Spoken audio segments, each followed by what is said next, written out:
Hey everybody, let's get back to another day of 30 days of Galactics with Metshep and the Collective of Watchers. Now, Metshep, if you remember, he's the captain of a bubble ship, and he is the leader of the Collective of Watchers. I already introduced Rek, who was a dog humanoid being, and Polray, who was some sort of Syrian energy being. And Metshep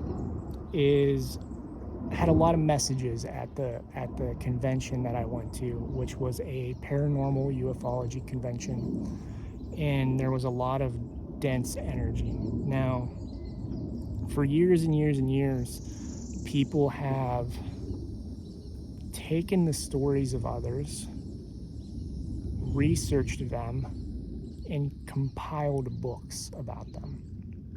And one of Metshep's big messages when I was talking to him, these beings loved me. They had their, Polray and Rek had their energies of distaste for humans is the word I would use. And Metshep and the other two I will introduce you to soon were very much more kind and loving and supportive, but they all loved the work that I did, especially when Rek found out. He was the first one. They kind of sent him to be like, hey, see what he's doing here. And so Rek reached out and then found out what I was doing. It was like, oh, that's okay. We need more of you here. And so Rek, or Metshep, talked to me and was like, okay, so you write your experiences and share them. I'm like, yes, keep doing that. Absolutely write your experiences and how you understand them and the truth behind them, the truth of who you are, and teach people how to communicate with us and do that type of work. I'm gonna give this plane a second. It's getting a little louder.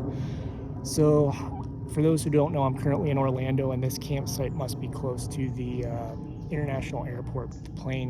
There's a lot of plane travel. So Metshep talks to me, and I'm listening to the conversations around me, not because I'm purposely trying to listen, but I have very good hearing in that sense and feeling energy. And when you're in a space with other vendors and there's nobody at your table, you're not doing anything but drawing these beings and channeling them, you're just going to hear the conversations. And these people were not being quiet about it, these other vendors. So a lot of these vendors were very unawake, very low vibrational, very fear-based types of people. One of the authors having 20 books, everybody was like, I'll never forget how in love people were with some of these individuals, which does not mean that they don't deserve the love. What I'm getting at is the way in which they built that is not aligned to the new earth and is not aligned to what love truly is. It's very actually harmful. The word they're having me use is harmful to the community in general, because you have people who are writing books, creating content, who have never experienced. One of them was like one of the most loved people at this event, openly said he had never seen a UFO and had never experienced some of these different things before, but was writing about them. And all it was researched writing and putting their opinion into the writing. Now, and there's a tractor about to go by. Of course, when I'm talking about this stuff starts coming to try to distract me. I'm going to finish this video. We'll just let this tractor or RV or whatever it is pass here in a second. So we're a little, yeah. So I go and I'm sitting there drawing and I'm hearing these conversations and I'm like, how can you write about experiences that when you've never had one, or you don't exist in a space where you can truly say, yes, this exists? And that's what they kept telling me to do. They were like, the collective was like, keep doing your work. We need more people like you who understand and can see objectively what's going on, not people who are collecting enormous amounts of information. These other people are collecting information, putting their spin on it, which is usually fearful. It's usually invasion based, or like you're going to get attacked in the woods by Sasquatch or all this other stuff. I heard numerous people at that event say they do not go into the woods without a gun or a weapon because of beings like Sasquatch. And I was like, they're completely peaceful and friendly, but if you're going to take a weapon in, your reaction is going to be to shoot one if you see them, not to just look at it. And of course, they're going to react in kind. And they have told me that. They have been like, they have no problem reacting in kind, reacting in defensively, and these other things should somebody come into their space. And a lot of it is vibrational. If you come into their space and you're not vibrationally aligned, they try to chase you out. And they will try to do it without harming you. But if it comes between you and them, it's like any other creature. If it's between you and them, it's them 100%. And so there's a lot of fear-based storytelling that he was like, hey, please continue telling the stories so that people know this isn't the truth. These people who are making money off of telling our stories with other people, you have third degree information. And sometimes even farther, it'd be like, it's a story my grandpa told me, and they're collecting it and putting it into these things and then using that as proofs and as truths, when those people typically, like, I can tell you 100%, most of my clients that come to me, the majority of them that come to me with fear-based experiences, do not understand the experience, do not understand what is going on. They don't have all the pieces of the puzzle.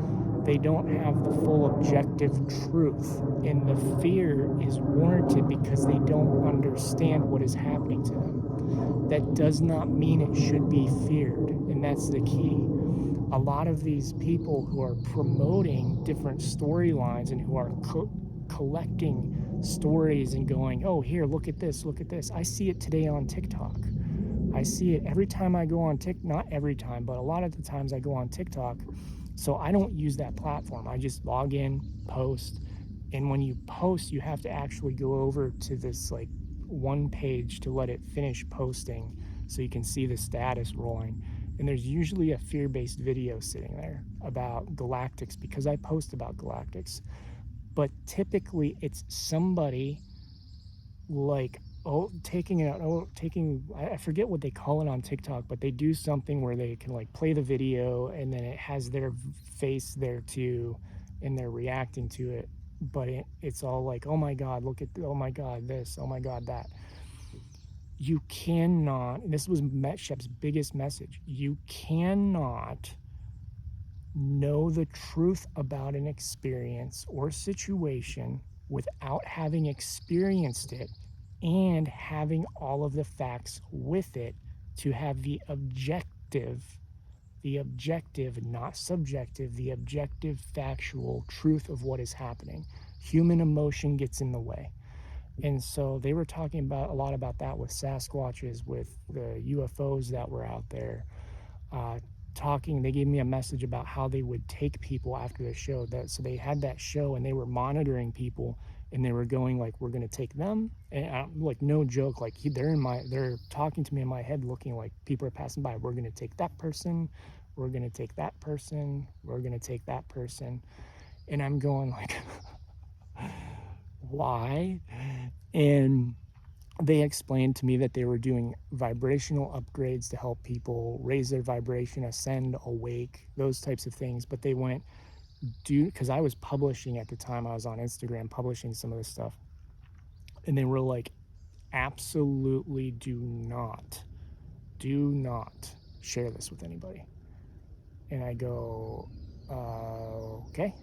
And like, not a problem. They go, we want you to share it after the weekend, because they didn't want me posting something and somebody at the event seeing it and becoming afraid. They wanted to be able to do their upgrades and everything without fear being promoted through it. So it was a fascinating event to talk to them about. One of the other things they're saying, to make sure I say, and let me be clear, let me clarify. You can find Metshep and all of his channels in my book, The Journey of Spirit Art, the channels from that weekend, and more information on them.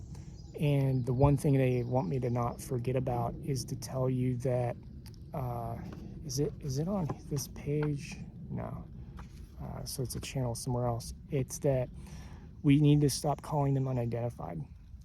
Unidentified flying objects, or what do they call it now? Unidentified aerial phenomenon. He was very clear. He was like, they are identified.